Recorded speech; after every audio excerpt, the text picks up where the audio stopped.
Hello everyone and welcome back. Today I am working on this vintage Yardman Snowbird snow thrower from the mid-60s. I'm going to be doing some work on the engine, so first thing I have to do is remove the engine from the machine.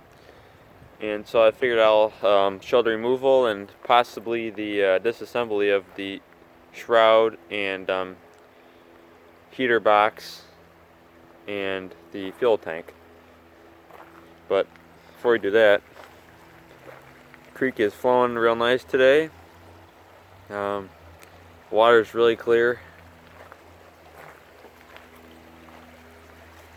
So, yeah, I haven't seen our creek this clear in a while. Anyway, figure I'll get back on this project here without further ado. I took off the other two mounting bolts, so I'm going to remove these two right here. Alright. I guess I could pause you guys and then once I'm ready to remove the engine, then we could remove that. Alright, all four bolts are removed. Simple. It's four bolts are what hold the engine down.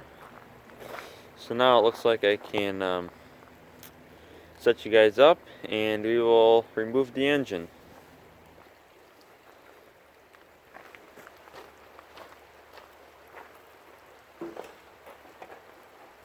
First you gotta slide the engine out. This engine's mounted in to this machine in kind of a unique way. It's mounted the opposite way that most of the snow throwers we know of nowadays, where they're mounted, or I should say the PTO comes out this way.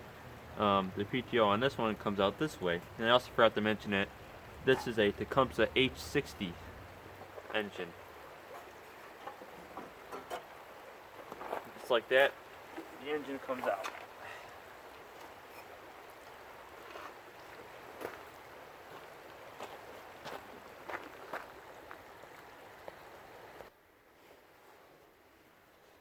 Alright, we're in the shop now, and I'm ready to kind of tear into this engine a little bit.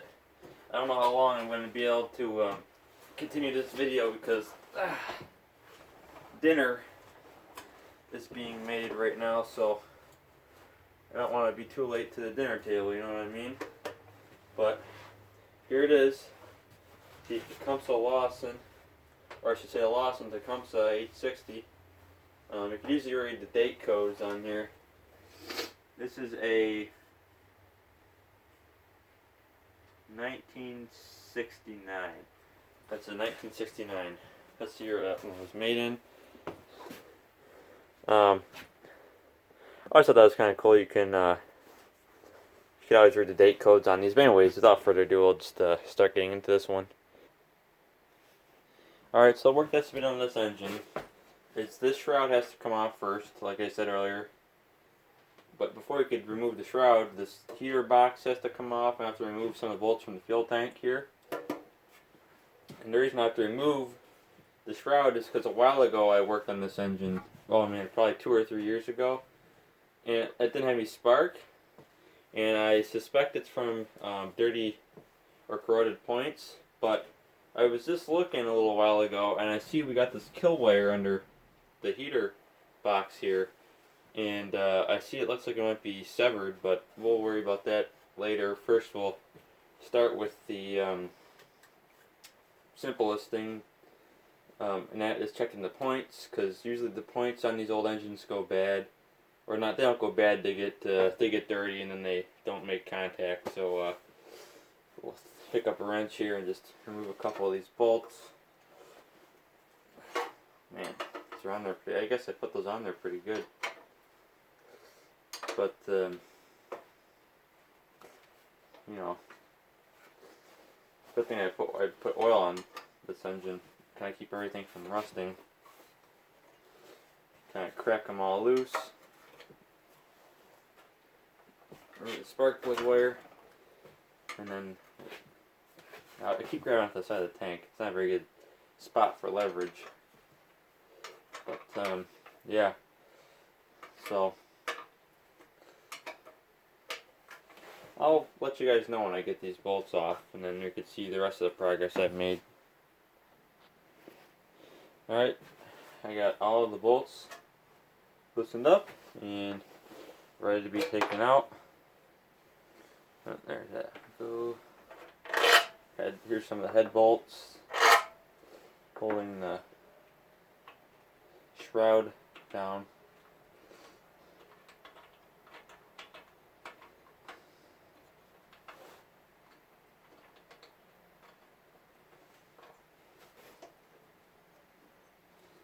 Man, that one's got some long threads. Just keeps coming and coming. There we go. It always helps to put oil on them. Always. Whenever I take a head off, I always put oil on the bolts. That's from the last time I had this thing apart. Okay, well, get the shroud off yet. Almost. She's still held on by at least one bolt over here.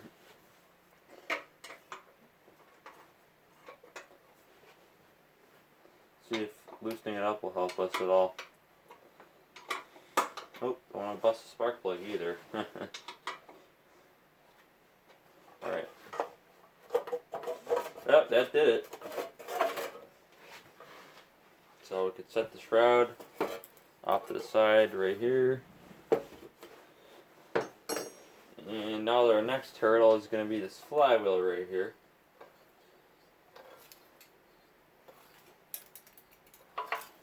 So we'll try and get that off next. Okay, I got the nut loosened up on the flywheel here, so real simple and easy.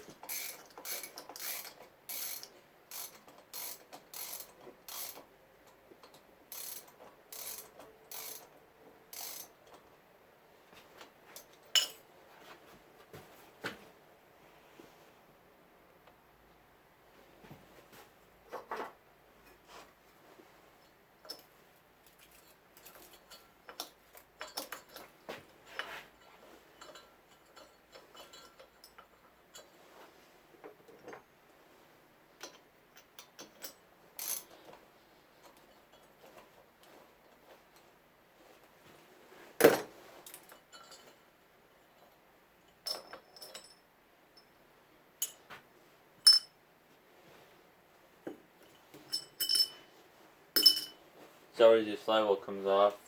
These ones are usually pretty easy on a tapered shaft. I could be wrong though.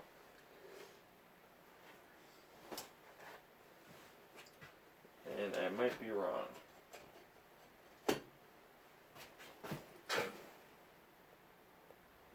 Alright, one of the things you're going to want to do is thread this nut back on. And I don't have a puller handy right this second. I got some, but they're all the wrong sizes. I do have a flywheel puller for engine of this size, but they're all in storage, unfortunately. So we just got to give it a good whack.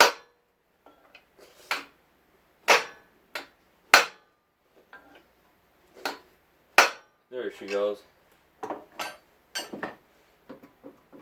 And the flywheel is almost off. Oh, there we go. Alright. The flywheel is officially off.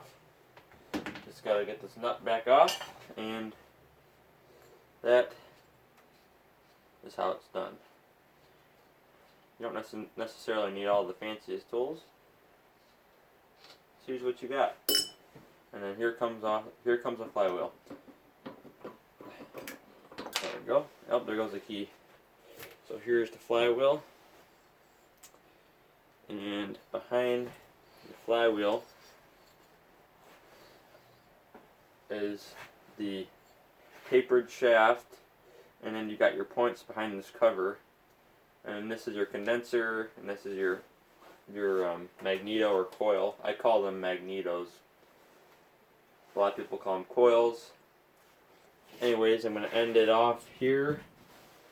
I hope you all have a great rest of your evening, and I'll see you tomorrow.